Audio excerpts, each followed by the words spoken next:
So we're going to be going through a whole half a beef today. So I'm going to go pretty quick of just where the primals come off of. So if you guys have any questions, like, we're here for you. So stop us, ask us. That's why Mark's kind of available to make sure we can get questions asked but are answered, but also we can keep cutting and get through the two beef or the two halves or quarters, I guess, that we have. So on this beef, this is where the spinal cord would be. This is the feather bones and the backbone. This is the front part of the beef. The head would be attached right here. So this is the atlas bone, which is where the head actually sits. And then this is the front shank. And so that's kind of what you guys are looking at. So I'm going to start, the first division on this is the chuck and the rib section. So 5 ribs up. I'm going to try and stand where you guys can see. So through here, that's that first division on the chuck and the rib.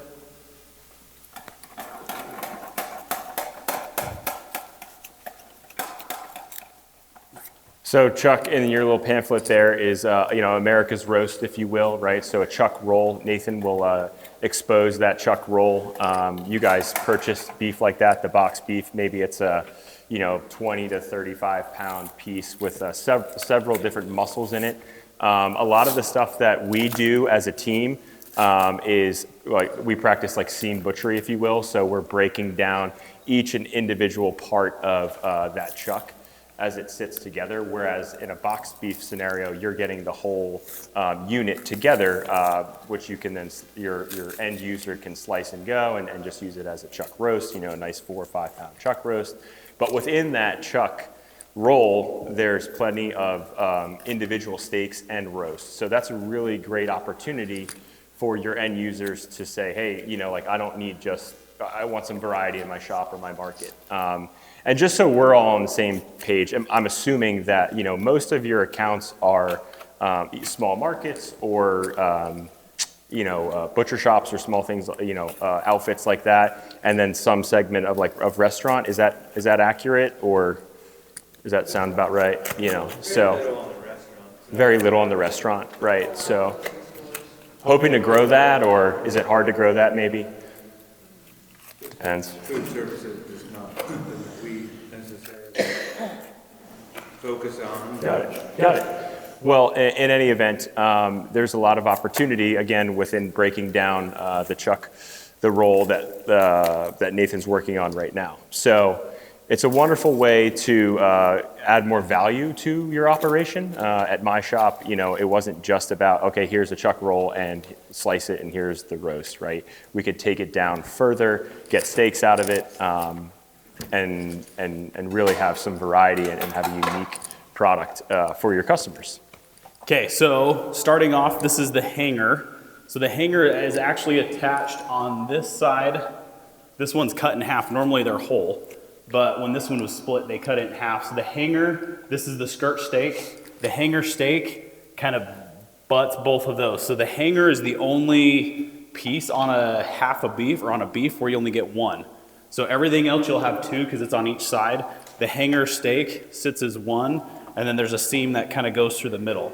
So when you guys are doing, hanging tenders or hanger steak, what I took off was the shoulder. So on this has a few other pieces. Here's the front shank, the rest of the chuck, like the chuck roll is going to be in here. So I'll cut through this piece to get the front shank off.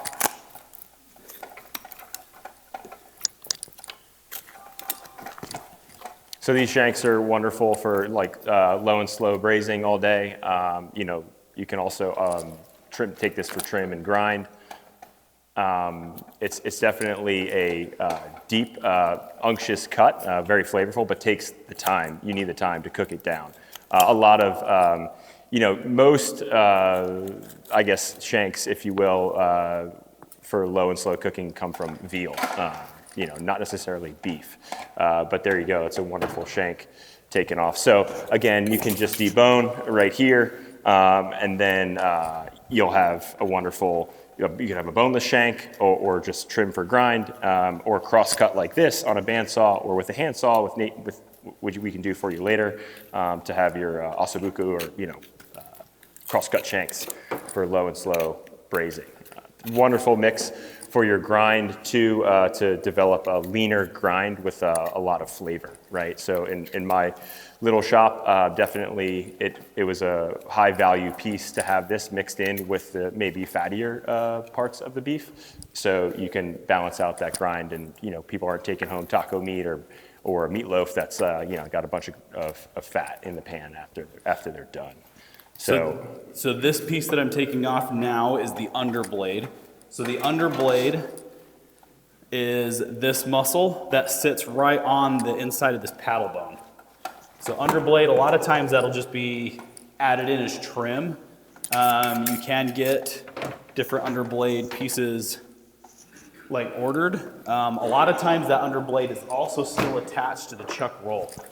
So that underblade piece would be right up on top of here. This is where the Denver sits. So it would be up on that piece. In this is where the shoulder clod, flat iron, and chuck tender sit. So I'll pull out this chuck tender next. We talk about seam butchery. You can see how these seams are just like, this is how everything's coming right apart. So I'm just cutting right on these seams. I've got some trim. I'll use these tubs underneath for some trim. Get some of that fat off. So chuck tenders are, even though they say they're tender, they're really not that tender. So the reason why they're called chuck tenders is they kind of look like a tender and they sit on the chuck. So I'll pull this piece out and you can kind of see what I'm. And while Nathan's doing that, your underblade here, so flat irons are popular.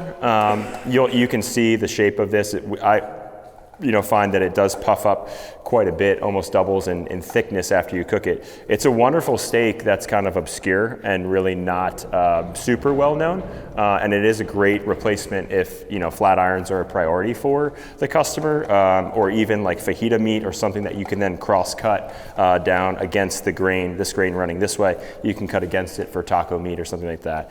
It's a wonderful steak. Again, it's all in your customer base. I guess our goal today is to try and help beyond just, hey, this is what you sell, where it comes from. I think it's habitual for us to be able to try and sell. We're trying to sell you on, the other options that are out there because we're super passionate about, all the cuts in the beef, not just what's on the order guide per se, and that's everybody's order guide, right? Not just yours.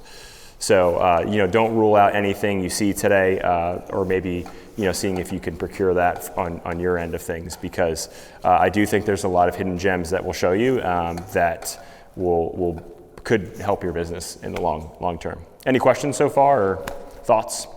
So like we bought a case of chuck rolls. What all that you just laid out there would be like in the case of chuck rolls? Wonderful question. It is still here just yet. Yep, so it is all sitting right here.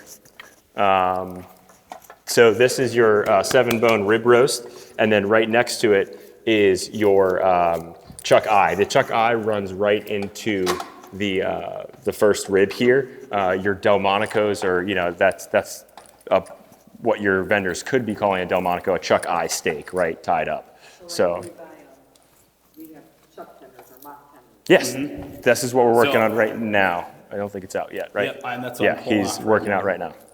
So chuck tender, like I said, even though it's called tender, it's not super tender, but it's really good for grind. So sometimes you can get those cheaper. They make really good, like an 85-15. So if somebody wants to do like ground chuck, those are a good option because they still come from the chuck, and a lot of times you can get those cheaper.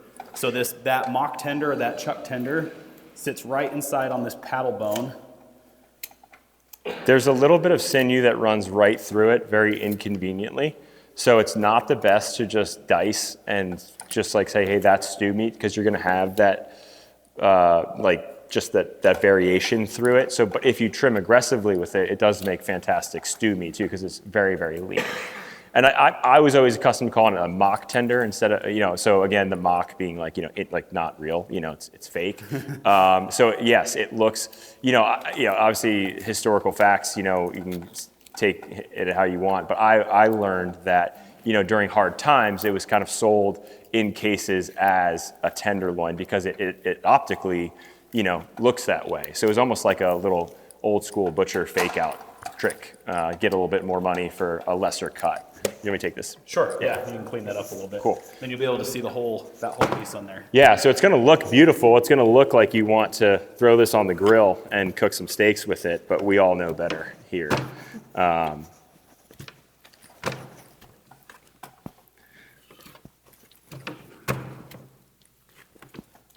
So, and I'm happy to pass anything around to you guys if you want to see closer. And don't judge me on my yield right now because I'm just going quickly for your interest. But we'll cut like a cross section here. That looks like a beautiful fillet, no? Right from there. So it's not. We're going to be chewing a lot. Perhaps, I don't know. Hey, Caitlin, doing a small plate or something like that, maybe kind of be fun to pass around some stuff if you guys want, a little interactive. But yeah, you could see how in an old school butcher case, this would look pretty tempting for dinner tonight. So we'll pass those around and have them. So that piece that I just put in there is mostly just trim. This whole thing right here is the shoulder clod. So shoulder clod coming off, once I get this paddle bone off, you'll be able to see where the underblade or the flat iron sits. So this is where I pulled off that mock tender on that side. This paddle bone has this like high riser that comes up. So as I'm pulling this guy out. So this is a wonderful steak, the flat iron. You guys sell a lot of flat irons? I think this is a very underutilized, at least in this area. Thank you. There you go. Look at those beautiful. So the flat iron is chicken steak. If you cut this, when it gets in my hands, I'll be able to tell you more about it. But it'll come out similar like this, right? And there's that tendon that runs through the equator of it, right? So completely inedible if you cook it as a steak and you just cut chicken steaks or whatever you want to call them. Again, just a cross section of that flat iron. It'll render down in like a crock pot long term or something like that if you cooked it as like a roast, and that'll kind of melt and add a lot of collagen to your meal. But truly, the best utilization of the flat iron is to take out. You good? Yeah, you're good. So I'll end this to you in a second. So right here's the clod heart. So this is the full shoulder clod. XT on like your sheet and stuff means extra trim. So on here you can see how much stuff is kind of left here. Usually an XT spec, they're gonna have all these extra pieces trimmed down just a little bit. And so it won't be quite like this fatty on there. So trimming this down to an XT, there's this little bit of lifter piece I'll pull off. So shoulder clod will come pretty much just like this. So you can also get, depending on the packer, you can get clod hearts. So a clod heart would be the flat iron piece right here removed, just the clod heart. Another teres major is on here. So the teres major, have you guys heard of that? Right? Teres major is this little muscle. So ironically, even though the mock tender on the chuck is a little bit more popular, this teres major is actually a lot more tender. So it sits just right in here. This is a wonderful steak for one, right? And it plates beautifully, and it's the perfect portion size. I guess they can vary from 8 to 10 ounces ish, but like they're once they're fully trimmed. So yeah, this is where the teres major sits. So it's teres major and mock tender the same, and chuck tender is different than the mock tender, or not? So mock tender, chuck tender are going to be the same. Yeah, teres major or bistro filet. Am I missing another one, Nathan? No, this guy. So a lot of that, like, it's a little confusing because different packers call different things. Like, they have their own spec, but also regions call things different. So like a New York strip is either like a short loin or like ribeyes are like Spencer steaks, rib steaks, cowboy steaks. Like some of those have different specs where some are bone-in, some are boneless. But a lot of times in the region, they'll just call them different things. Terrace major, bistro So filet. that's why like you'll hear a lot of different names, but some of that's just what other people are familiar with in the region, and then different packers specify different ways. So out of the clod then, you get the terrace major, you get the box, you get And the flat iron. Yeah, I'll separate that. a couple chocolates. Yep, you can cut that clod heart. So next, It sure does. So and usually it's less expensive too. So if somebody's looking for like, okay, well I don't have a ton of money to spend, but what's a good cut for variety? You can do flat shoulder iron. clods because I you won't just get a give it to you. good flat iron. So you have a really nice like higher end steak that's really tender. Flat iron's like the third most tender. So it's similar to fillets, top sirloins. But then you also have this chuck where you can do chuck roast flat or you iron. can grind, and then you also have The that tendon terrace I was major talking, you can see pull that tendon off right there. for another like It runs little all the piece. way So through it. So there's a good you wanna variety in separate that that. shoulder clod. Yeah. Okay, next I'm going to that, do the chuck and then the brisket separation. You guys get a look at that.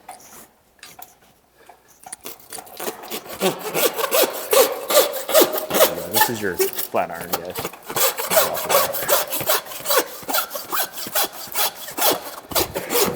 Right, so I just passed around this flat iron here. So then your clawed heart is right here. This is a wonderful option, not only for your lean, roast, but your chuck roast, but also like you could do ranch steaks.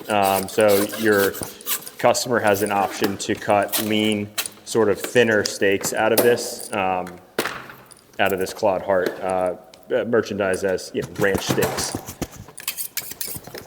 These were popular here and there at my shop in particular, just as something different, something budget friendly, and not it's a Tuesday night steak, right? It's not the anniversary steak, but we all have Tuesday nights, so it's a good option. And I'll pass this around. A little trimming here. So right now I'm gonna remove the atlas bone first, which makes it a little bit easier to get the rest of these. It's kind of a weird shaped bone, so I always pull that out first. And then I can remove Ranch steak. a lot of this stuff. Around. This chain is just gonna be into trim. Just gonna run right. Yep.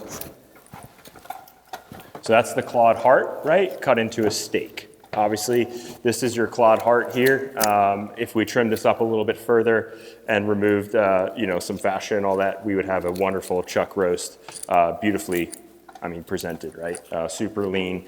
Any of that membrane and stuff like that in the middle will render out at a roast temperature if it's cooked well done. If it's cooked medium, you might have a little bit there, but still a wonderful cut right there.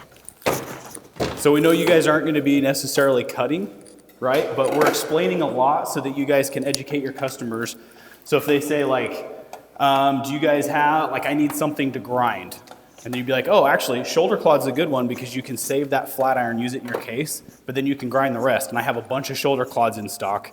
Or if you already have enough top blades, you only want clawed hearts, that's a good option. Or like I said before, the mock tender, we use those for grind all the time at the shop. So this chuck roll, so the difference between the shoulder clod we just did, this next one's the chuck roll. This one's kind of a mainstay of, you guys sell a lot of chuck rolls? This is a wonderful option too. In my restaurant days, this was like the majority of burger grind if you're grinding your own burger, because it's going to give you like a natural 80-20-ish setup for your burgers. Which is a nice one unit piece to just cut into strips and then grind. So I think it comes out quite well for a burger grind, custom burger grind, if you will.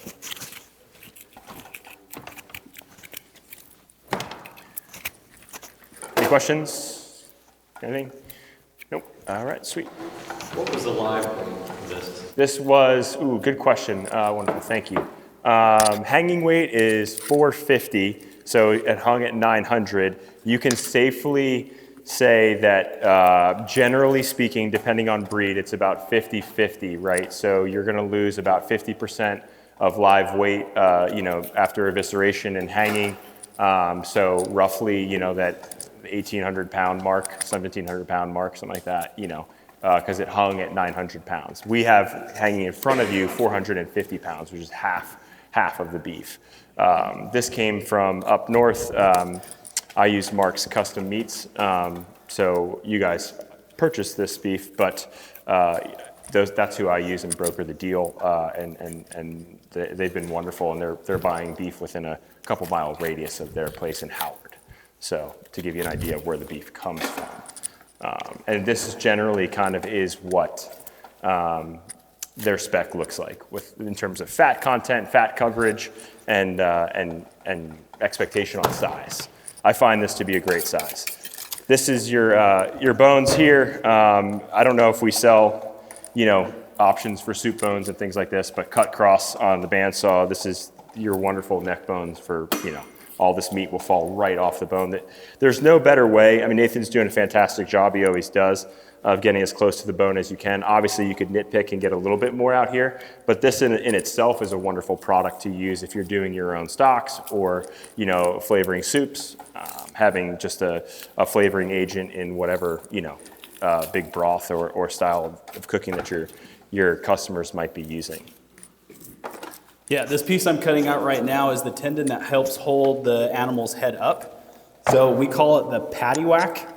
So we do a lot of carcass processing at the shop, but sometimes you'll see pieces of this paddywhack in the ribeye, which is here, and then also on the chuck. And so those tendons are actually good for dog treats.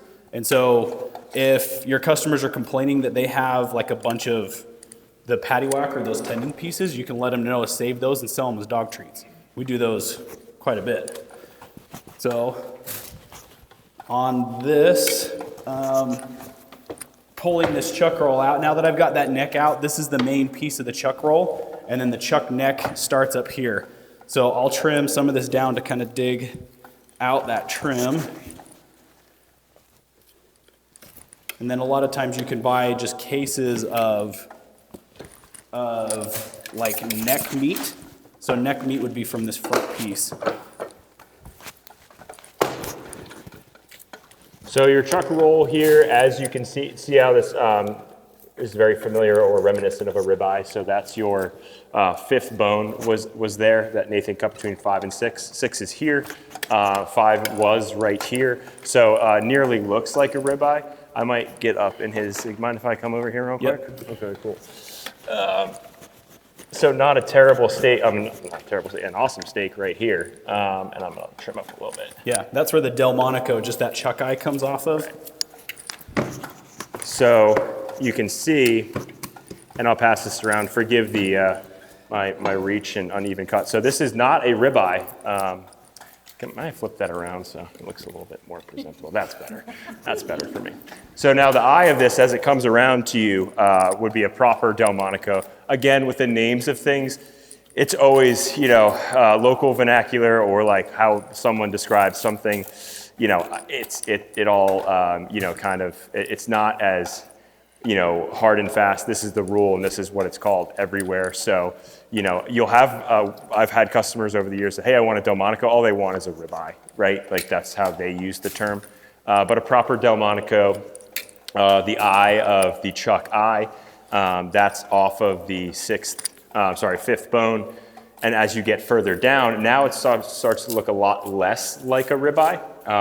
And the further we go, it'll look even worse, so to speak. But if you can tie that into a nice cylindrical kind of fillet-ish shape, it's a really wonderful steak. There's actually a great picture of it in your catalog. So would that be considered a chuck eye steak? Yes, it would be considered a chuck eye steak. And a lot of the times, again, like you're breaking the beef here because you want to sell a 7-bone export rib, right? And that's proper, right? You don't sell an 8-bone export rib. So that's why that 5th bone has that last. It's almost a ribeye. It might as well be. So it's an honorary ribeye, we'll call it today. So on here, this is where the chuck roll comes out of. So on that chuck roll, you've got the chuck eye section. Underneath, you'll have the Denver section that comes out of here. So this is like a boneless chuck roll, and then this is neck meat. So Neck meat is good for grind, but also kind of full of sinew, a little bit tough sometimes. So if you get a good buy on neck meat, don't recommend to do roasts. Neck meat's it's really good for like hot dogs. There's a lot of sinew and stuff through it. They asked me today if we had any beef neck meat for grinds, because I made clean out some grind. Yep, there you go. So that's neck meat. So your neck meat piece versus the chuck roll, right? And then this is just extra trim. Depending on how far, like a lot of times this will still be attached. I'll square that up a little bit just so you have a nice like chuck roll piece. Thank you, you're the best. To go off of there. That one, I'll do this guy. So now that you all saw this improv ribeye, I would call this a well-trimmed, proper Delmonico now, right? So almost like a fillet. This probably is about this one in my hand is probably about 7 ounces, but it'd be nice to have a nice 8-9 ounce one. That would be, absolutely wonderful steak. Could be the best steak you've had kind of steak, if trimmed and treated right. And this comes off the chuck, right? It's not a ribeye. You're not paying top dollar for that, which is a wonderful option. And it gets people excited, I think, about the options that are out there. Okay, I'm starting on the brisket now. So brisket has 2 different muscles in it. There's the brisket flat and the brisket nose, or the packer brisket or a whole brisket. So packer and whole are the same thing. So I'll be pulling off like a full packer.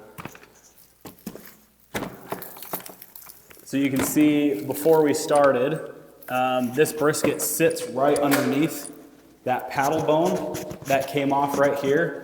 And then this is part of the nose piece on the brisket. That's like the armpit. Does that make sense? Shank would have been down right here. So that's where this full brisket sits.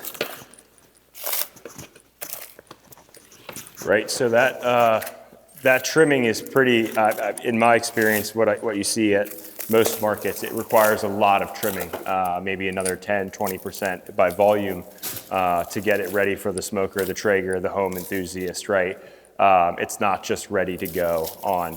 I'm sorry if Nathan said that and I wasn't paying attention, but in largely, I do find that it's probably best to separate those into the flat and the point or the nose to have a more even cook, unless you're doing that 18-hour brisket smoke. You good? You go. Yeah, my mic disappeared. Uh-oh. Well, in any event, there you go, you got it? Yep. Got it. Sorry. Hardest part of the job, right?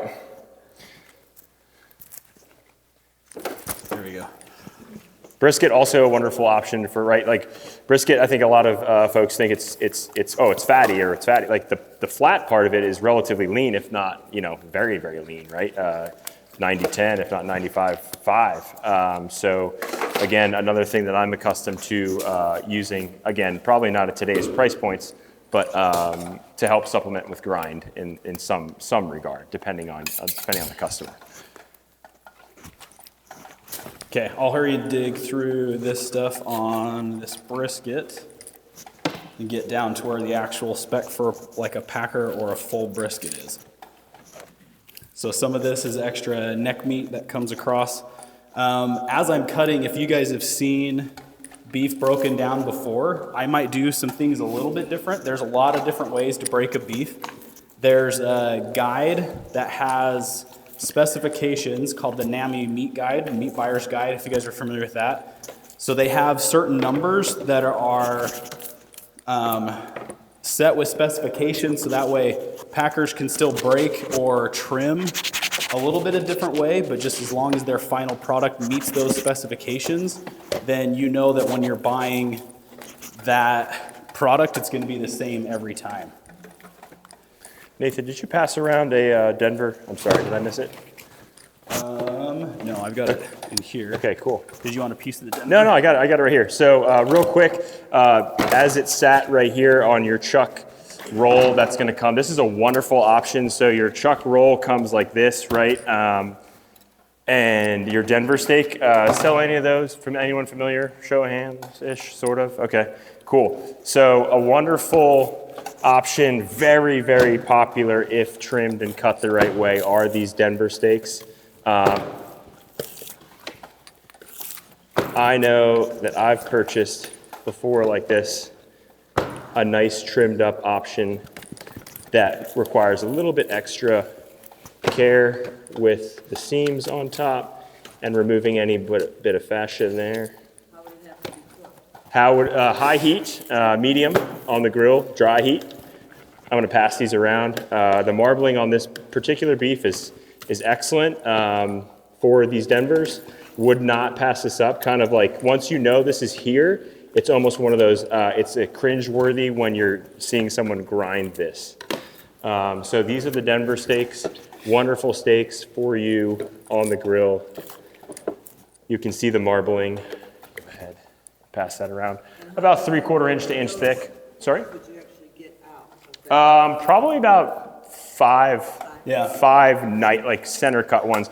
We're gonna start to taper off, as you can see here, and you're gonna join other muscles. It's gonna be a little bit wonky as we get down to here. So definitely 2 more here, and then Nathan has one in his bin, so 5 on this one. This is actually an excellent example of it, if you can all see that. Wouldn't be a horrible idea to treat this as a boneless rib either, if you were inclined, or separating this Denver as a whole, as it was. Plus, imagine this, plus the 2 that are on that plate. Fantastic roast for 4 as it stands. And then what you're left with is the true chuck eye of the chuck roll, which is, you know, wonderful for steaks and or just your straight up chuck eye roast. So here is the full brisket. You can see just the shape of it. It still needs a little bit of a trim right here, and I'll cut that in a second because I'll tell you there's another piece that comes off of there. So this is the decal fat right here, the outside of it, the armpit again, right, we said, right? So that's the seam between the nose and the brisket flat. You can see the flat on this side's a lot more lean, and then that comes through. So as they're trimmed, pectoral comes from right here. So they'll cut the front of that piece off to square this up. And so pectoral meat is, it's kind of a little bit of a triangle, comes off right at the front of that brisket. So now this brisket looks a little bit more uniform. It's noticed with that slope on that side. And this is a really big brisket because this is a big beef, but. Yeah, And then pectoral is good. I know a lot of guys that'll buy in pectoral and they use it for jerky or for leaning out as well. So if you get a good buy on pectoral, that's another one that would grind pretty consistent, like an 85 or an 80-20. This is your chuck eye, a beautiful center cut chuck eye. So this is like the cylindrical muscle that runs through the chuck roll. So this is a wonderful option for, you know, if you can tie this, or you know your customer can tie this whole and cut crosswise, you'll have your proper Delmonico steaks, and or we can just cut them, and these are wonderful weeknight steaks, if you will, something that's inexpensive and utilizing what you would otherwise grind. They actually present very well too. You'll notice a bit of fat or striation running through the center of it. It does render out and cook down quite well on high heat. I'm gonna pass those around. Chuck eye steaks, not uniformly tied or anything like that. They're just, you know, options again for like a weeknight.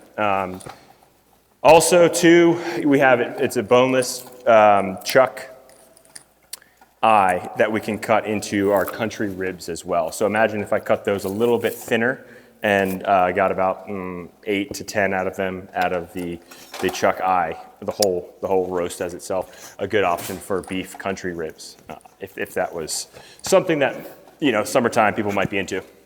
So these are the brisket short ribs, also known as dino ribs. You guys seen them? This whole plate, just like this, is where the dino ribs come from. So this is where the brisket came off. There's different short ribs that are in this section. And so these are plate ribs and these are brisket ribs. So brisket, because it sits right under. This one's a 5 bone, so usually you'll get them as 3 or 4 bone. And so it's just the first bone right here cut off to make that a 4 bone. Yeah, so the dino ribs have been popular lately, right? Media-wise, and people, you know, presenting the picnic stuff that way. Also cutting them across flanken style on the bandsaw. is a wonderful option as well. That's something that you can do a quick marinade, high heat, and grill and almost eat like a mini steak. Yes, go ahead. So for that one, Yeah. why couldn't you just left that fifth one like the same spot? Like that's four. Only 4? Oh, did you just trimmed off that Yeah. one part? Yeah, go ahead. So rib number 1 is like half of its cartilage. It's right where the sternum comes up. It's not great. And also, like when I cut that piece off, there was a little bit of trim, but there's not a whole lot of meat on this. So it's kind of just extra weight for the consumer. So packing spec, they always cut that off just so that it's either a 4 or a 3 is usually how I've seen packers cut them. So off of this rib section, so this is the ribeye primal now. The rib section here is the skirt steak. So there's 2 types of skirt steak. There's an outside skirt and an inside skirt. So the outside skirt is a little bit thinner and it sits on the outside of the carcass like this. This is the diaphragm, which is the skirt steak. The inside skirt sits on the inside. Half of it's on this and half's on the hind quarter. These ribs too, this membrane on the back, whether it's probably not taken off as you receive it, but that's a huge part too that'll help your end user not have that membrane on. Just like pork ribs, right? You're peeling those off as well. So same thing applies. I think there's a sort of a trend going around of leaving that on to keep the ribs intact a little bit more, but then you're going to have that tough piece to cut through. So like, would personally recommend against it, and taking that membrane off is a very something that needs to be noted if your customer's having an issue with tenderness or final product. So this is the outside skirt. I'm just pulling this membrane off so you guys can see. It looks a little pretty consistent. A lot of times we'll pull that membrane just off of the entire thing before we even cut that. But you can see this outside skirt is a little bit thinner. I'll pull the inside skirt here in a second and then you'll see how much wider that one is.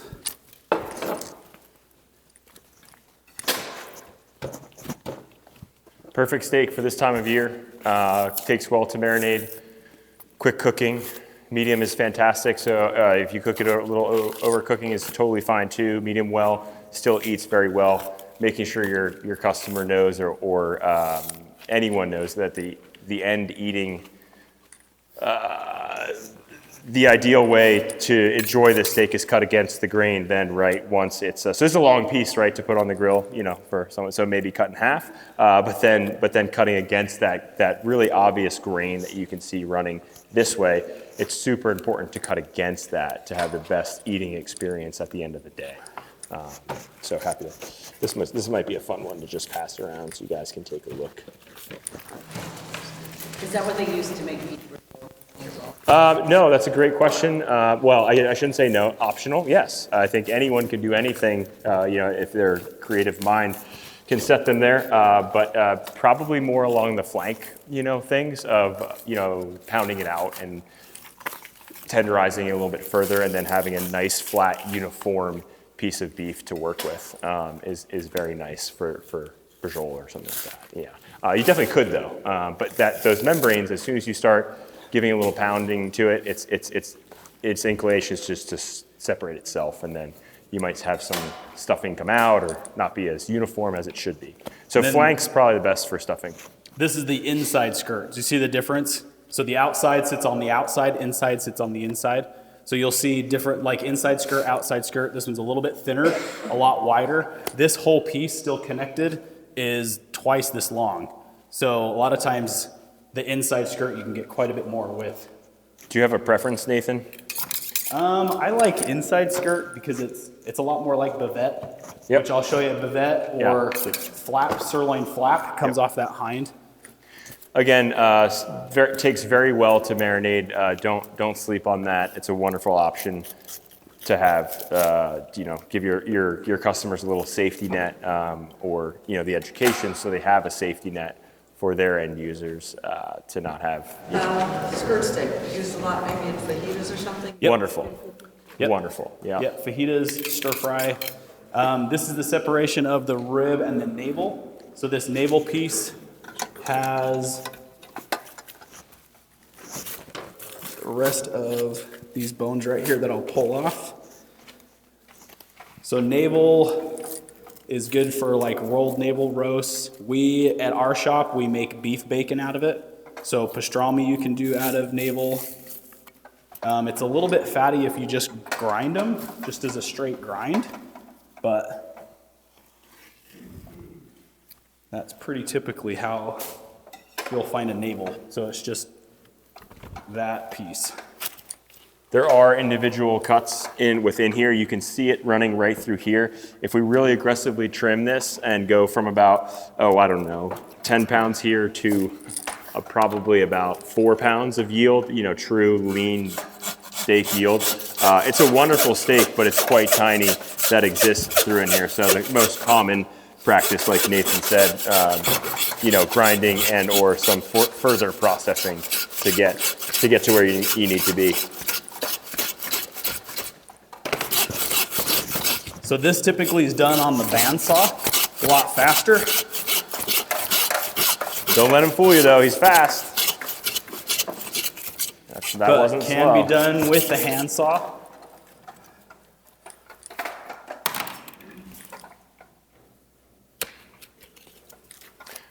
So this is just chining this bone off. And those, obviously the ever popular tomahawk steaks, right? You're starting to see them take shape right now. Definitely need some trimming on the rib bone side of things, but obviously they're getting more and more aggressive in length, and I'm sure you have seen.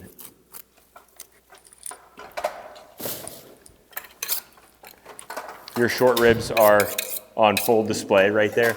Oh, no, they're not. I'm sorry, they're on my side. You'll see. Yeah, I'll cut one short plate off, and then I'll cut one tomahawk off.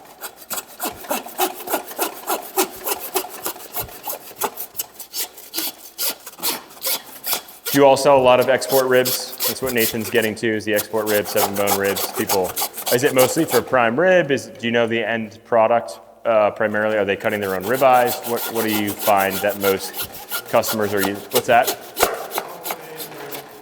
Roast, but other than that, cowboy steak. Right. Let's see that. This one.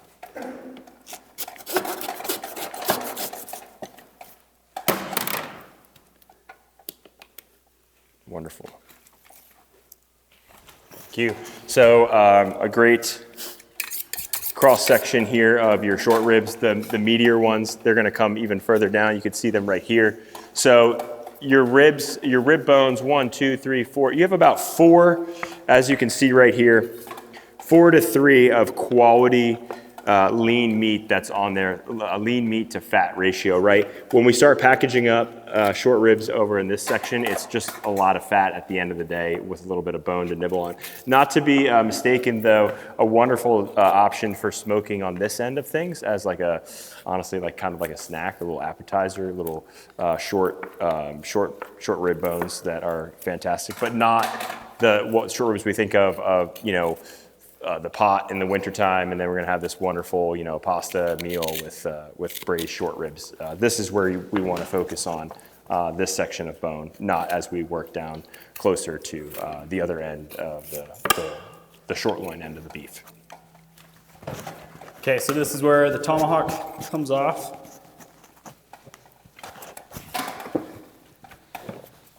So there's that tomahawk steak, untrimmed also. There's still a little bit of trim and stuff to do on there, but that's where that comes from on that section.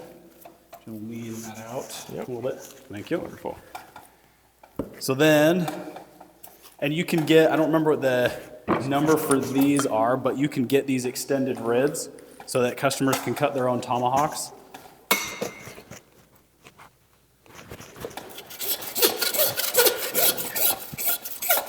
Just as a point, the closer you get to the short loin end, or the sirloin end, the rear end of the beef, the more opportune it is for these cowboy ribeyes as you're not cutting into ideal short ribs, which is at the tip of Nathan's saw right now that's facing you, right? Those are the prime short ribs that you want for the braised dishes, the smoker, all that. The showstoppers, if you will. That's going to help you out a lot. Okay, so there's the other set of the Wonderful. short plate ribs. So then this is like an export rib, so it's bone-in ribeye. So let me cut. This has the lifter on there, the ribeye, the ribs, everything. So then a boneless ribeye. I'm gonna have this off. Doesn't get better than that for short ribs. And that'll do your beef back ribs. Your short ribs, probably your best one, your centerpiece. There. Even would be good boneless, so boneless short ribs too, especially when we get to the end of the export rib. Your boneless short ribs are just going to be like a layer of fat and not much lean meat at all. But we could take this bone off here and still have a substantial meal and a wonderful, centerpiece. Got it? So that paddle bone that I took off when I was pulling the shoulder clot and stuff out of it, the tip of it is right there in that ribeye. And the tip of it is cartilage, and so that's where that cut comes through. Thank you.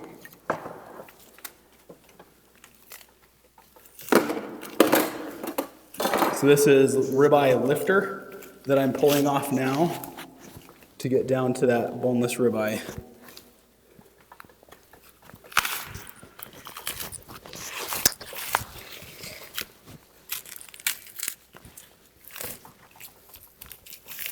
Any questions? Any thoughts? Anything you'd like to see maybe that we missed that you thought you had seen by now, or maybe some questions that you might find helpful for your customers, or pretty good? So we're crushing it. A+ so far? Good. All right. Yes, I did. I'd probably go through about 3 to 4 beef per month. That was enough for me, that, kept me busy and also we were able to satisfy the demand in that regard.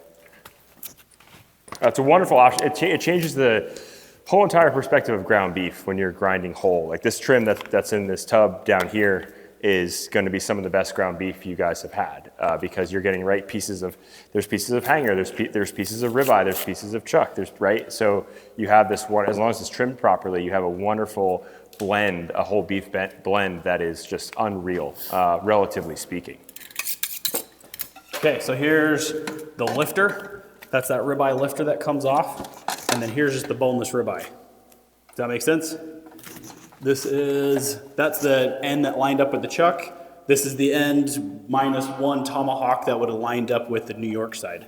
Maybe if people order ribeye rolls, like for steakos, that type of thing, what are they? The what? It's a ribeye roll. Yeah. How much more are you cutting that down? So you can cut the spinalis off of here. So this spinalis piece sits right on here. And so that would leave just that middle ribeye section. The eye of the ribeye. Yeah, wonderful option here for that spinalis that we just mentioned. If we separate that, arguably the most tender, flavorful cut on the whole beef. It'll come out in probably a rectangular, about the size of this. And it tapers at the end, but we tend to roll it and cut it into steaks that way. It's a wonderful option. Otherwise, you see it as part of your ribeye, and it's if you're familiar, it's probably the most delicious part of the ribeye, that cap that sits on top. Super well marbled, very tender, and all that. This lifter meat, just to comment on that, I dry age steaks at my shop, so I've gone 60 days, 80 days, whatever. Found my sweet spot at 35 to 45 days. So I would dry age like this with the bone on, the export rib, the 7-bone rib with bone in and fat cap on. Even after 60 days, this lifter meat is not ideal for steaks. Just, it's not bad by any means, but not ideal. So a great lean grind trim as well, or something that would need a little bit extra care if you were to use it as a steak, even after it was aged properly. So something like a, tenderizer or marinade mechanical or physical tenderizer would definitely help in that regard, just to touch on that. So close to the ribeye, but like yet so far. Okay, we're gonna switch to the hind quarter real quick. So bear with us for a second. This is when we play the soft music. Okay, sweet. So hind quarter is really fun. It actually goes pretty quick. So most of the work, Be on this side for the hind quarter. as you can see from the amount of water I've lost off my forehead, in the front quarter, there's a lot more kind of work of breaking that stuff up. Generally, the packing houses, the guys working on the chuck end or the front end, they make a little bit more money because it's pretty laborious of just getting all those cuts out. So we'll do hind quarter on this side. So this first piece coming off is matambre. It's also like, it kind of doesn't do anything. It's the fly shaker muscle on the steer.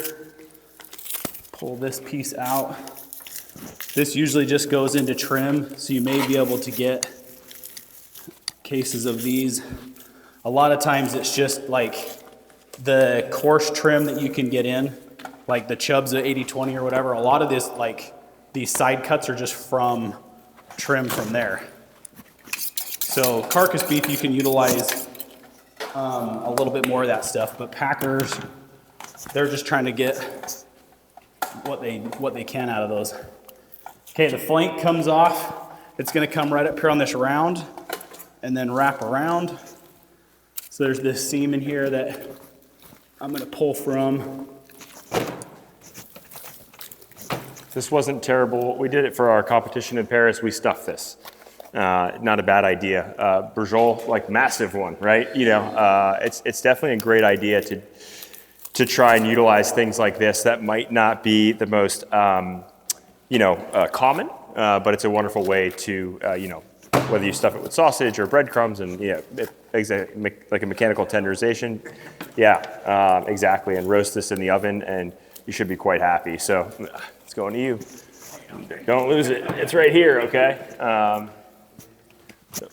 Am I okay? Okay, cool. Wonderful. Awesome. So off of this flank primal, I'm gonna get the flank steak, but also there's a little piece of the inside skirt that I told you about, and then the bavette or the sirloin flap. So bavette and sirloin flap are the same piece. Just one's a French name. Sirloin Yeah, bavette flap. means bib, so it'll look like a bib. I'll put it on for you guys.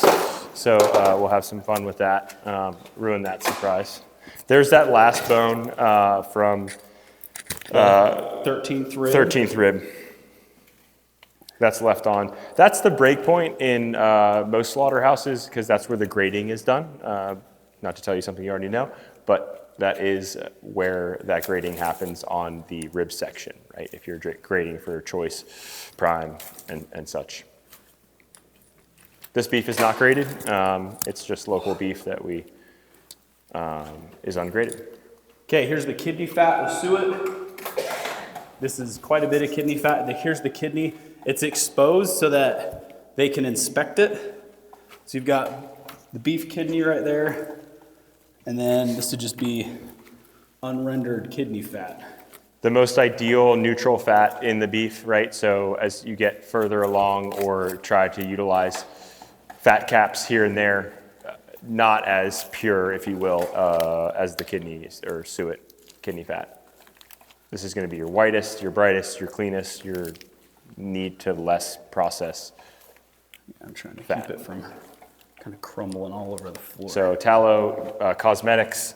I happen to sell a lot of this, render this down, package up. If you sell it in a pint container, creates a nice disc. So keep in the fridge, keep it room temperature, but let's hypothetically keep in the fridge, comes right out. People grease their Blackstones or griddle tops with it. So a wonderful avenue to use as a fat or shortening when you're frying or getting a quick sear on something without having to buy oil. So here's the rest of that inside skirt. I told you that inside skirt kind of gets cut in half on that separation. So there's another piece of inside skirt that's on this flank primal.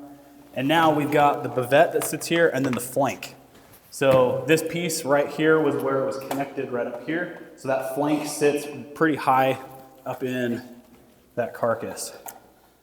We know what the flank is ideal for now. It takes well to marinade. Super important to cut against the grain for this specific muscle as well.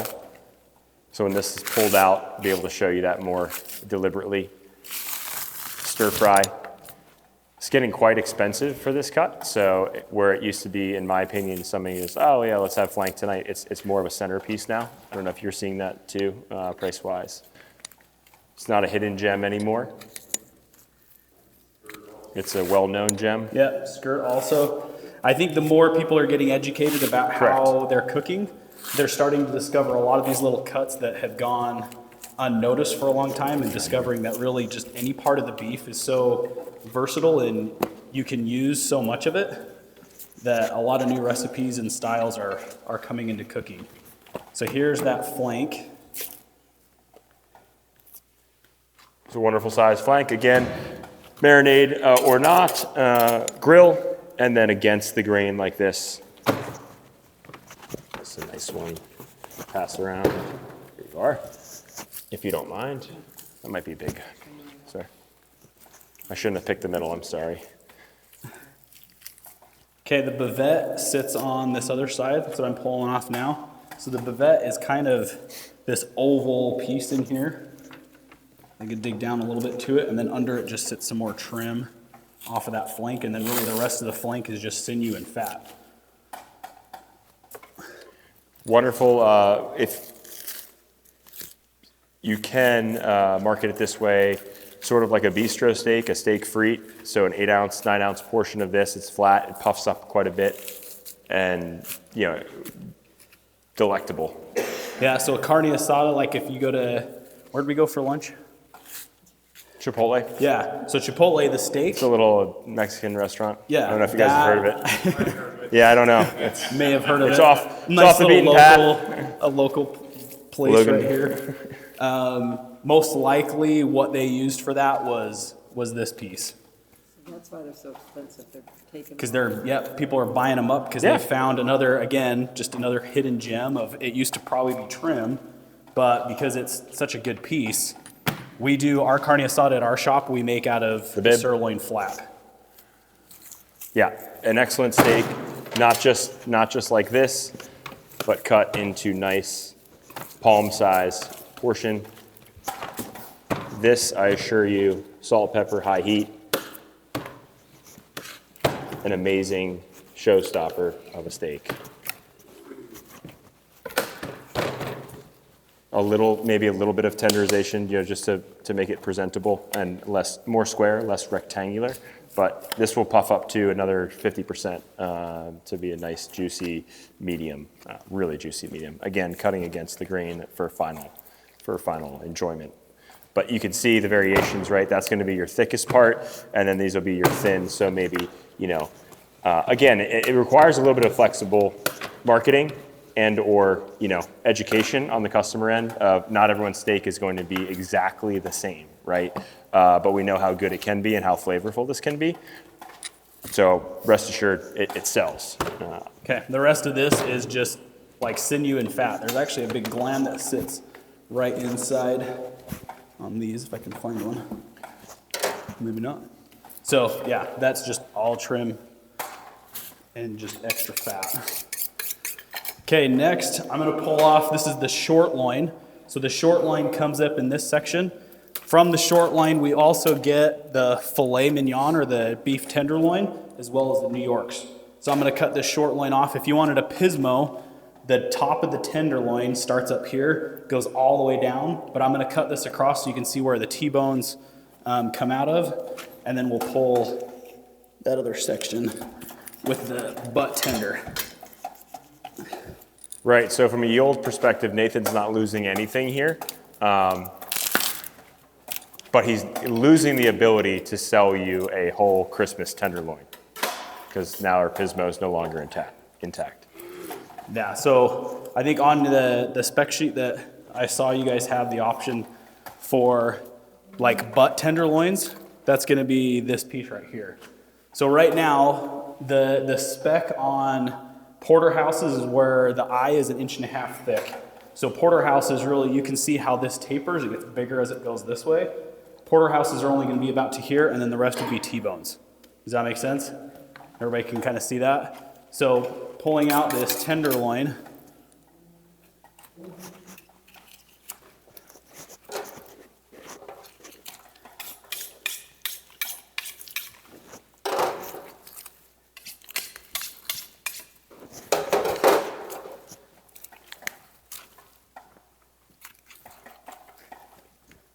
so normally the reason why you've got the option to buy those butt tenders is because you also have the option to buy short loins, right? So this was a short loin, which means that butt tender is an extra piece. If you're doing New Yorks and Pismos, that would still be attached, and then these New Yorks would still be attached. Something to talk about here, even though we don't have our Pismo anymore, is this chain or the side muscle, right? That just came off of the side of, this is connected to your Pismo. So is minor, right? Your major muscle, right? What goes on the dinner plate, and your minor, which goes generally to trim, which understandably so. It's not the easiest thing to trim further than this, but what a wonderful option if you can, and your workforce has the knowledge, or your salesperson has the knowledge to say, hey, don't just throw that side muscle, treat it as a side muscle, don't treat it as just trim that's gonna go into your burger grind. So I'll quickly sort of. So sometimes you'll see in like your purchasing options where it says like steak ready. A steak ready is generally gonna have all this stuff trimmed off to where it's ready to cut steaks. So that's what steak ready means. So you kind of see as we're going through these, we'll get to the subprimal piece, and then there's a little bit of work that we do to get down to like the sellable piece. That's where that difference in steak ready. So knowing that when you're buying a steak ready, it does cost a little bit extra, you can know that you're not gonna have the extra work or extra trim on there to get rid of. And so restaurants are more interested in steak ready because they're not necessarily doing a lot of their own cutting. Or if somebody's worried about having too much trim, then sometimes they'll pay a little extra for that steak ready option. Right, where you pay extra in cost, you're saving in labor. But when you know where to look, hopefully you can get to a place where you are not taking too much time and you have a product that is relatively lean and ready to go. So this is what I would call steak ready as well. Oh, let me get a filet on there as well. So can you show what those numbers represent when they say 0 by 1 or 1 by 1? Yes, great question. So the first number is going to be the closest to the loin end. So a 0 by 1 means that there's 0 inches of fat, and a 1 means there's 1 inch of fat on the other side. So that's a great question. So here's those ribs pulled out. So now this is right here, the loin end side. This would be like a 1. See how it's 1 inch? So this is a 1 by 4, which isn't a spec, right? So here, now that I've got that done, to get to spec, to do 0 by 1, I'm gonna trim off this lip.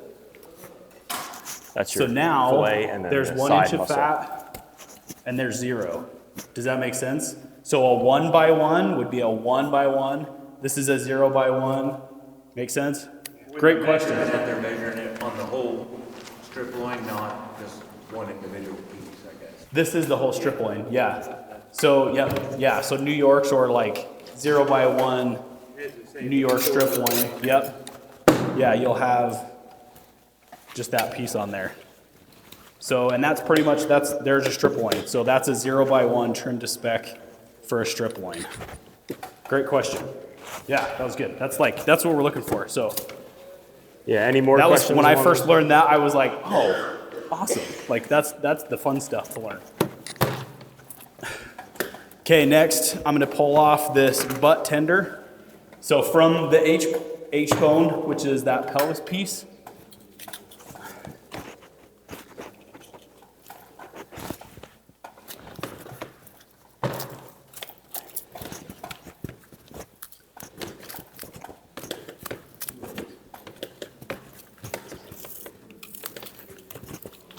When you get done cutting everything, what do you think yields more behind or front? Oh, great question. And Nathan might be able to say exactly. I do personally feel that the yield, obviously depending on how you butcher too, if you're going for all boneless, I think it's quite even. But if you're taking a boneless chuck, I think your yield should be higher on the hind quarter because there's a better yield with the leaner steaks because they're not taking off so much fat either. But if you cut bone-in chuck roast, then it changes the whole game, and now the yield might be around the same. Yeah, so I would say if I had to give you a hard and fast answer, the hind quarter is a better yield, but they're quite similar, and it depends on how you process. Would you say? yeah, here's the butt tender, right? That whole piece coming out. So If you're cutting to get a bone-in fillet, how would you have cut? So We have to get another beef. bone-in fillet, great question. Bone-in fillet is not super common, but it does exist. So where are those fillets? Hand me one of those fillets, Yeah. please. Great, yep. 2 of these. Okay, so the fillets are sitting on, so this is the outside of the beef, that's where the New York sat. This is the inside of the beef where the fillets sat. So as this tenderloin is sitting on here, a bone-in fillet is with one of these feather bones. You would cut through here, and then usually you'll crack the middle of that, which makes it like a V, and then you can either leave it attached or they would tie it on.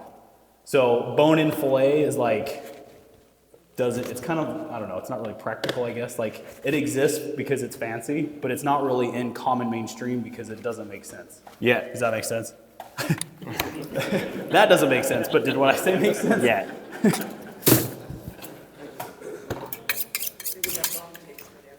Yeah, that's right. Yeah. Okay, so that fillets off. Next, I'm gonna take off the tri-tip. So a lot of places, so at your packers, this is where I'm a little bit different because I like to take my pieces off individually.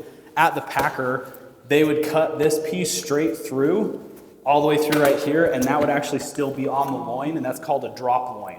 So that whole piece as a drop loin, you would have, in the front of that, you've got the tri-tip, also the ball tip, which sits on the front of this knuckle piece, and the top sirloin. So I'm gonna take them all off individually so that you guys can see kind of how everything fits together.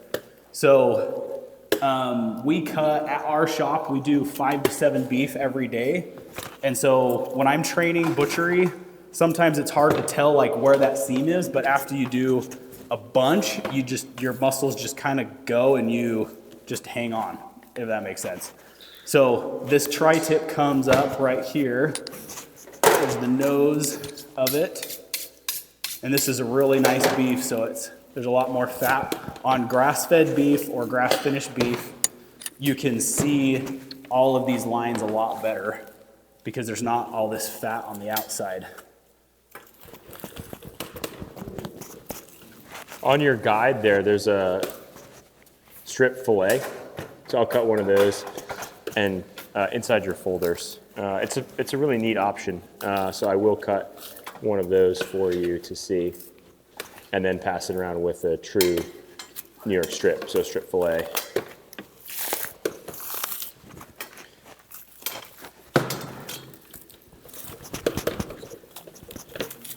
Also, don't cut on a sheet pan like I'm doing, if anyone is wondering. Yeah, it's for lots of reasons, but for you, I do it special. So this is the tri-tip come out. There's a little bit of fat and sinew to kind of free this up. So on your sheets too, you'll see where it says denuded or XT. You guys seen that? So denuded means like no fat, like it's totally leaned out. XT is extra trim.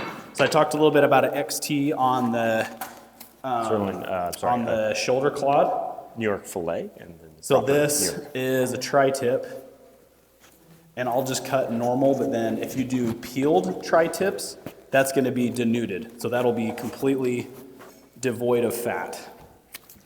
So this tri-tip sits in this little pocket. This is a wonderful cut that is underutilized in this area, anything east of like Utah, I guess. You guys sell a lot of tri-tips, cases of? So it's wonderful. So my shop's not huge. I've got about 35 employees. Because of the way we merchandise them, we go through like 12 cases of tri-tip a week. Pretty consistent. But yeah, we use a lot of tri-tips. So I'm most familiar with, and again, this isn't traditional, but I guess there's a couple options to cook tri-tip. Medium is best, so it's not a medium rare friendly steak. So medium is your best finished temperature on tri-tip, so that might be some of the reasons sometimes too why folks aren't super inclined. Maybe because they had it and it was medium rare and it's a little bit chewy. So medium is that wheelhouse. A lot of people smoke this at Texas, California. There's also Santa Maria style, which a teammate of ours does, which is heavily seasoned and then grilled over live fire with a variable sort of chain fire, which I find to be the best. So this is a really wonderful cut for like a family or like a smaller party, if you will, that you can that takes well to marinate or just salt and pepper, dry seasoning and hot fire, medium temperature, and slice and go for the event. It's wonderful.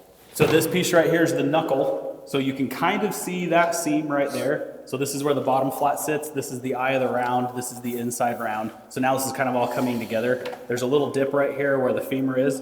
So on this knuckle, this top piece, see that cut that I made? Remember I said that if I'm doing a drop line, I go straight around? That's where the ball tip comes from. So ball tips you cut petite sirloins out of. They can be used as knuckles, so if you can't get any knuckles, but you can get a ton of ball tips, and your customers are looking for tip roasts, it's exactly the same thing. So I'll cut now that we've got that tri-tip off. If you look at the beef spec sheet, looking at the front of that, you see like this little moon muscle on the top. That's actually the tip of the tri-tip. So that's why I take that tri-tip off first, so that I can utilize that entire tri-tip, which I see at Packers quite a bit now. Nathan, when you get to the knuckle, can you tell us the difference, like when a customer's asking for the bell knuckle? Oh yeah, I didn't know if you guys had bell knuckles. I just cut it in half. So bell knuckles, if they ask for a bell knuckle, that's this whole piece still connected. So the bell knuckle is like, it's shaped like a football because it doesn't have this piece cut off. So when I process, I actually cut bell knuckles at my shop because I use petites, but I can get more money out of the knuckles. So that was a great question. So a bell knuckle, if I'm correct, I believe that's more of a Canadian style cut because you can get a lot of bell knuckles like on Canadian beef.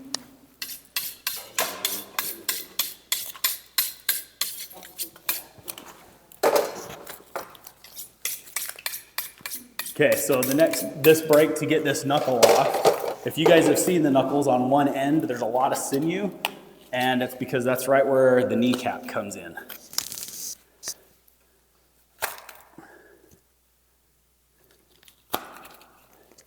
These knuckles, I'll cut some roast. They're wonderful for crock pot slow cooking. The tips take well to marinade for quick grilling style. If trimmed properly, I'll go ahead and trim one up for you and pass it around. Inexpensive way to feed a lot. So you guys can hear that sound, that peeling beef sound. So I've tried to capture that to make it my ringtone, but I don't have a good mic, I guess, to be able to get that. You want me to take that? Yeah, so you can see this is like how you get knuckles in. It has that front piece. So Mark will trim around. This is where the kneecap is. And so trimming that out, that's where those tendon pieces are kind of like that knobby end. So, and then I'll cut off this top sirloin.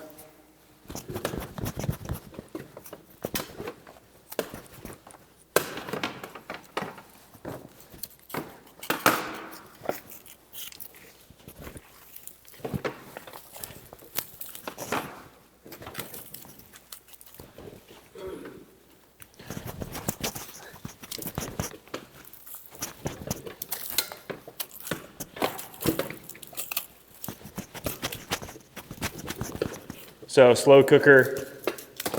Oh, sorry about that. Also not a terrible option for high heat on the grill as it's trimmed up like that. It'll be a really nice way to feed a crowd.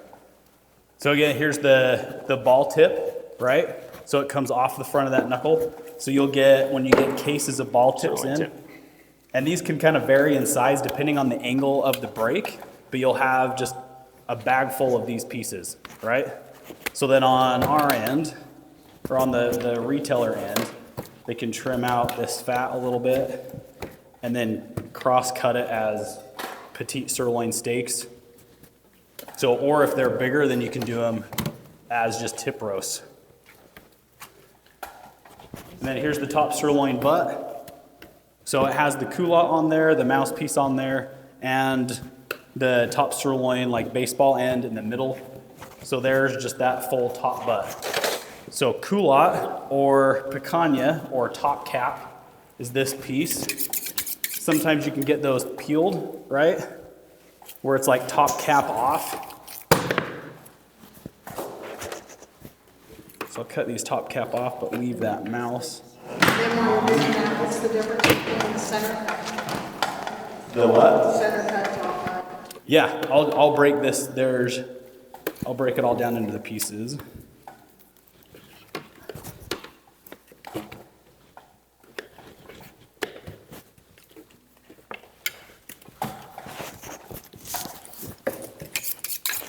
Okay, so the culotte or the picanha come off right here.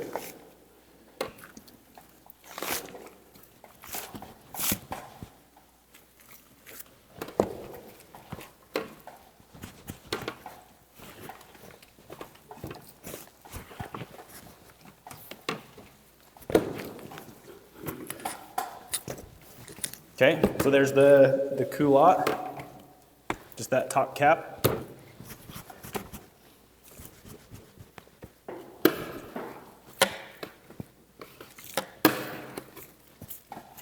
Great. And then the center cut, or we'll call them baseball top sirloins. So the baseball cut comes from in here. So I'm gonna remove the mouse muscle first.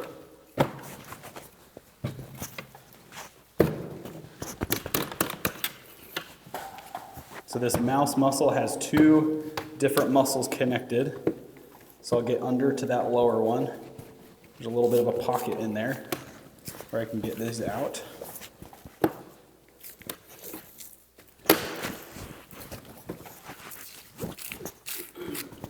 So there's the mouse. One of my favorite things also to merchandise is the top sirloin, because you can get some really good cuts out of there. So on that underside, you've got that silver side. You can get under this silver piece. In our shop, we call these the lumberjacks. It's the gluteus accessorius muscle. Or the... That's Yeah, you can get quite a bit out of there. So leaning this piece out. This is actually one of the most tender That's piece in the whole top picanha? sirloin. A lot of times it goes into stew or grind, but we save them as a steak, so you can merchandise that way. Beautiful. On here, nice. I'll make this cut so you can see this a little easier. There's this seam right there, if you guys can see that. So that seam also lines up with the side of that seam. This sits right on the top of where the femur hooks to. So there's some connective tissue right in here. What's being passed around is your picanha steaks off of your sirloin cap or culotte or... So this would be the baseball, that one side. Gotta reach here. Yep. You can see that silver skin piece right in the middle, that connective tissue, really good now. And I've opened that piece up. Now this is going to be the closest you're going to remember our mock tender on the other side that looked like a tender, like a fillet, but wasn't at all. This is going to get pretty darn close to eating like a fillet, especially if it's wonderful beef and aged properly. that's going to be the closest you're going to get to something that looks like a fillet and eats like a fillet. So I'll pass these around. These are out of that baseball sirloin. Yeah, so baseball and then center cut sirloin would be out of this piece here. So there's like more of your rectangular center cut sirloin piece. So this can also be cut in half again and kind of do mock baseballs. So we do quite a bit of those at our shop where we season them and wrap them in bacon so they look like fillets. We sell tons of them, and it's just another option. So we go through quite a bit of top sirloins also. So next will be the oyster that comes off the inside. Oyster is more of like a carcass beef. So oyster or spider steak.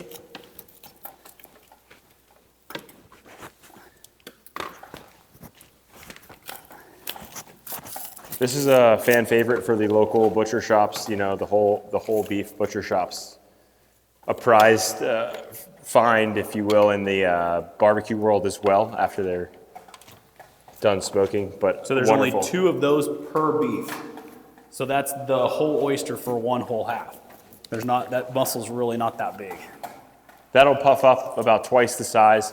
That's the steak for when you're having a party or you're having dinner, and then whoever's operating the grill, that's their steak. No one knows about that one.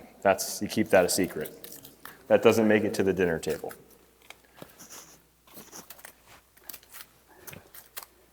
Okay, I'm gonna pull out this whole H-bone. He's making it look easy. It's not. It's probably the most difficult bone to remove. Generally speaking, it's concave. You can see how it moves around, and his yield is exceptional there. So Good soup bone. kind of funny shaped. It's got this little point on it. There's all these like swoops and valleys. So pulling that off, that's really fun. Okay, next I'll pull the inside round off. So the inside round comes up and around, it connects. Remember I said there's the bottom flat, the eye of the round.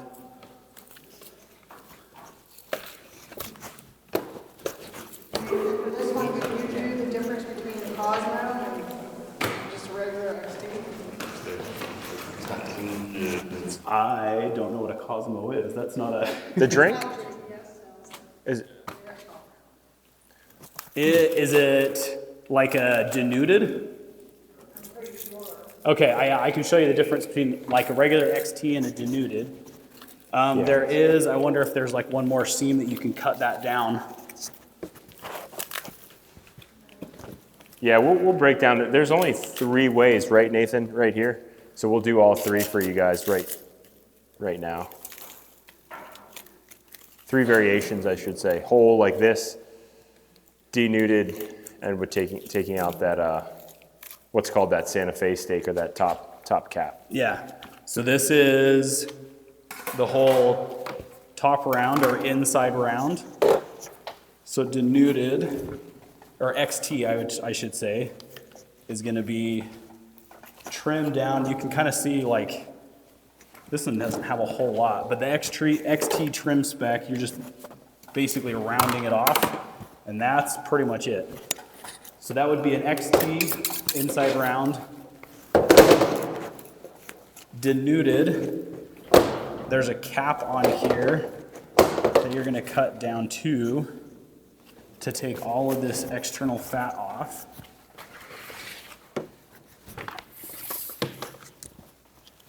So here is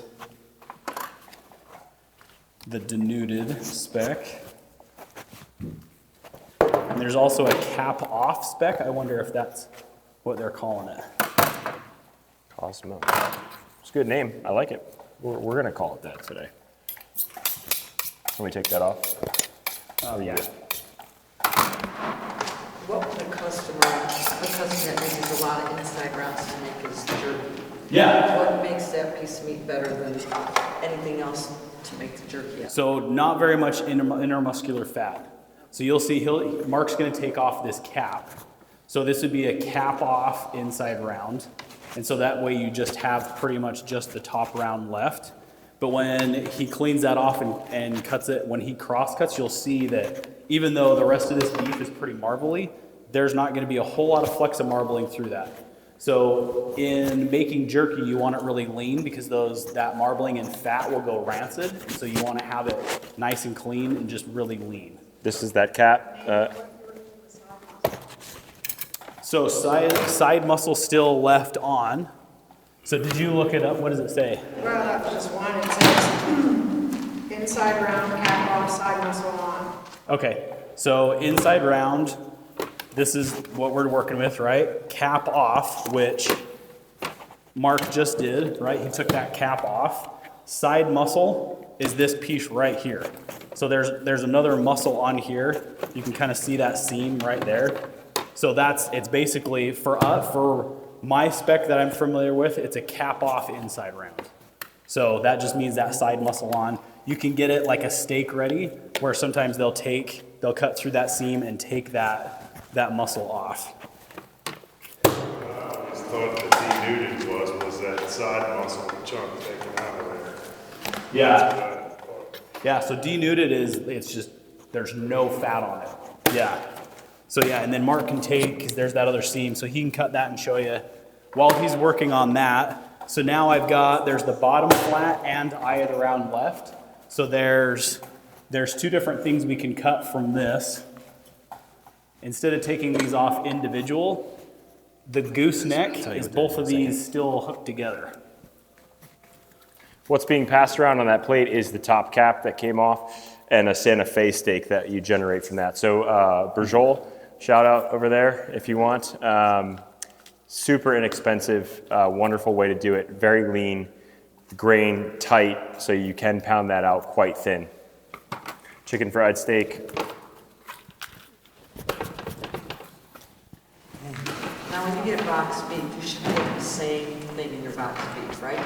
Meaning, like Same what's... cuts, all the available cuts. Yes, well, as we've been talking about, yeah. And again, size might vary, right? So, When you go into a grocery store, you just don't see the merchandising that you should see.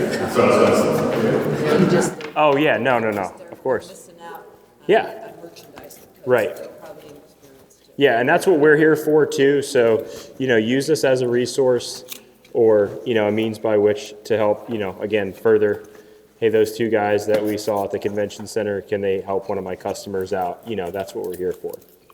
Yeah, so if you're like, oh, well, Nathan and Mark said you could do this, and your customer's like, I have no idea what you're talking about, then you're like, you should call them and they'll tell you. Yeah. So that's why we're here. Because Exactly. if they're hesitant to buy something because you're like, oh, this would be really good for your case, but they don't know how to do it, we probably have resources to help them kind of figure out how to do it. People get bored with the same old things. Sure. Want to see something different. Sure. Okay, so this is a gooseneck. So I was going really slow. Normally when I'm cutting goosenecks, I'll have the hook into this tendon because part of like the old gooseneck is this piece is still attached because they'll cut it off on the saw. And so you'll have this whole piece with like this little thing. It looks like a gooseneck. So this is a full gooseneck where it has the eye of the round and the bottom flat and the heel still all attached. So sometimes you get goosenecks for cheap, right? But this is what they're getting. So if they're like, man, there was a lot of work in that gooseneck that I got, sometimes it's better for them just to have the eye of the round and bottom flat by themselves.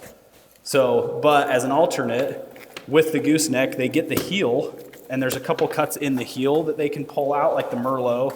Otherwise, there's not, it's not great. It's not that good. But I'll use these for grind a lot. So sometimes you can get them for cheaper.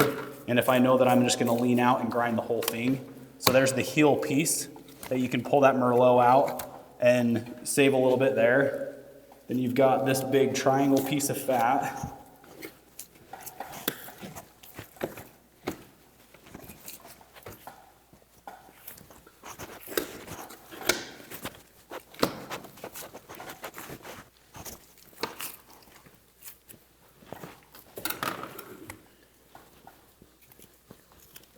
And then I'll break this further to release this eye of the round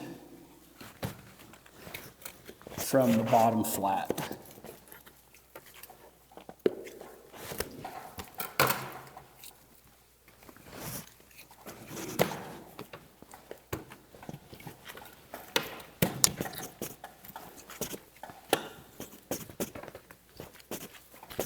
Okay, so here's the eye of the round by itself. You saw how they kind of sat up against each other. So it just sits right inside that little pocket. So there's the eye of the round. And then the bottom flat is just this last piece left over.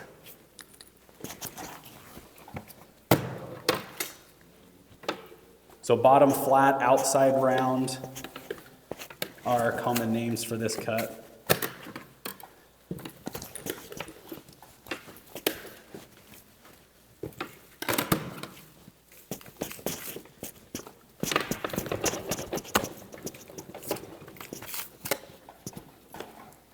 So on the bottom flat, you'll also notice this piece. This is right where the picanha connected, or the culotte connected, or the top cap. This is the separation between the top sirloin. So a lot of times you can merchandise this a little bit better because this muscle kind of shapes out. This front piece is similar to that top sirloin cap. So that is the bottom flat. So you've got your nose piece there, and then that bottom piece. This is your Merlot that Nathan quickly mentioned. I'll pass this around. This is out of the heel there. So, and again, you can get Merlots if you're doing those goosenecks, because you'll have that heel still on the back side. And so, Jerky. yeah, so if you can get them inexpensive and then your customer's like, well, I feel like there's a lot of loss on there, merchandising that Merlot, it's a really good steak. If you cut through that seam and get the Merlot, you can sell that for a little bit more than you can just your regular steak. So they can keep merchandising that piece out instead of just grinding all of it. So here's the inside round. You can see, so cross-cutting that, you can see how there's still a little bit of fat and marbling through there, but overall, there's not as much. So your jerky meat is gonna come off of these. So as they're slicing on their slicer, these jerky strips, you get like really nice, lean, whole muscle jerky out of that. London broil, or is it too late? London broil. Sorry, sort of. Yeah, not too bad. So London broil would be those pieces still together, but really like a London broil is just gonna be a 2-inch round steak. So So it'd be, this is the end that I cut off to just to square it yeah, up. so that would be more of a Really like London. 2 or 3 true London broils. Correct. that you can use. Yeah, it'd just be right out of the center, because It would otherwise be it kind a of thickness tapers off too more much. more closer to this, right? This is your knuckle, but like a 2-inch thickness like that. Yeah, any other questions? I've round, good for a roast beef, slicing, or quick minute steaks. Probably a little thinner than that. Cut. Breakfast steaks. Tenderized cube steak, right? You could totally take this fat off completely and tenderize with a mallet. Wonderful breakfast steak, country fried steak, right? So That's your eye then round. Or sliced roast beef. there's the femur, and then finally the hind shank. So hind shank, you would get ossobuco or Thor's hammers. So if somebody's looking for a Thor's hammer, the hind shank's really good because you have a really nice piece of bone. On the fore shank, it's shaped a little bit different. It's hard to get like a really nice looking hammer out of that. So just there's the like soup bone sections. If you guys get femurs, we use our It's a heavy middle ones one. for either Eye round canoe and- bones or soup bone sections, and then the knobs for dog bones or pet treats. So we go through a bunch of those as well. Cool. Any questions? Somebody's getting a whole brisket. Yeah. Not only is the pectoral meat going to be with that? No, so pectoral will be cut off because that's its own trim spec. So that's why I said like that one was a really big brisket. When I cut that angle to get that pectoral meat off, that's either going to be trim or pectoral sold by itself. I asked that because of the flat iron out of the rods are sold like, flat iron out. Yeah. So FIOs, FIO, flat iron off, right? So that would be like a clawed heart, or the FIO would be the flat iron cut off. So Yeah, and with brisket, I can hurry and go through real quick here, separate this one out. So the brisket flat versus the brisket nose. I can cut this deckle fat off, which will open up that seam.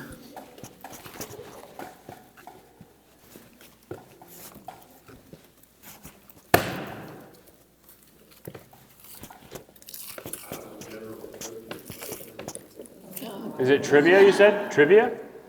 I love trivia. Back in the day, like they're not offered anymore. Occasionally, you still see 2-piece. But back in the day, they used to sell a 3-piece, Chuck. And the 3rd piece they called a garbage bag. Where did that come from and where did it go? You know where the garbage bag went?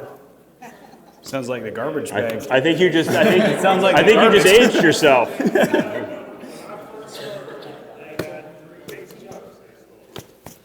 Yeah, I'm not sure. Again, like each packer kind of has their own way because each region will demand certain cuts.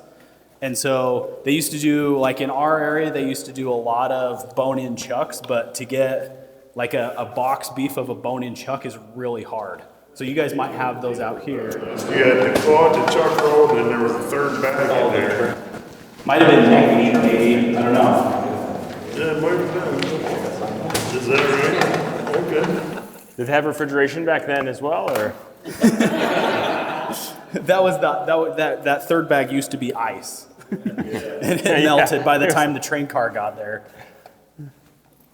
Okay, so here is the nose, so the brisket nose piece, and then this is the brisket flat. So you can see those, now that those are separated. So if somebody is asking for briskets, but they feel like the packers or the whole briskets are just too big, you can also get brisket flats by themselves. So that would be, there's the difference in like the brisket nose and the flat piece. So that nose, again, this piece right here, that's the armpit, right where it swoops in. So it's kind of cool to see how all those end up once they're all cut into pieces.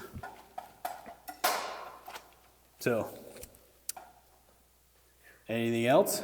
You want to do another one? Yeah. He's ready. I just need ice cold water and I'm good to go again. I'm used to working in, our cutting room is 28 degrees. So I have like a hoodie, an outside coat, and I'm still a little bit cold. So in here's warm, but it's good. Yeah, so also food safety wise, we're good for a few hours out of refrigeration, right? So now we're gonna cut through this, get it back into refrigeration. So if you guys were like, man, am I gonna be able to eat that? Totally, you're totally gonna be able to eat it, totally food safe. Also the density of this beef, like if we temped with a probe. Yeah, it's still pretty cold actually. Yeah, it's probably, even these thinner cuts are probably 50 degrees right now. So they were probably still in the 30s when we were cutting closer to the bone, so. So while we finish up the meat, we're gonna fill up some bags. And then Yeah, Yep. that's So the best part. we'll portion this stuff down a little bit more and then just sort it all through. And you guys will be able to take some home. But does anybody have any questions while they're here? That's a lot. Yeah, we're always here for you because that is a lot. So please, I'm in town. Like I said, Nathan is in Utah if you find yourself there. But the world that we live in, it's just a quick email, phone call, whatever. That's what you deserve. So we're happy to help. Great education, thank you. Thank you. Thank you guys. Thank you.